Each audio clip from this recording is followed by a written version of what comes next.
মধ্যবিত্ত পরিবারে কোনো জিনিস খারাপ হয়ে গেলে সেটাকে ফেলে না দিয়ে রিপেয়ার করে আবার বহু বছর চালানোর কিন্তু আমরা চেষ্টা করি। কি ঠিক বলছি তো? আমার ফ্রিজের এই ভেজিটেবল বাস্কেটটা একটু খারাপ হয়ে গেছে। এইখানের এই জয়েন্টটা খারাপ হয়ে গেছে, আর এই যে দুই মাথায় যে দুইটা লক থাকে জয়েন্টটা লেগে থাকার, সেটাই নষ্ট হয়ে গেছে।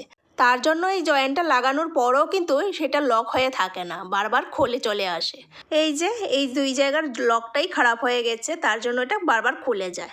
তবে চিন্তার কোনো কারণ নেই, নিয়ে এসেছি 5 টাকা দামের এই ফেবিকুইক।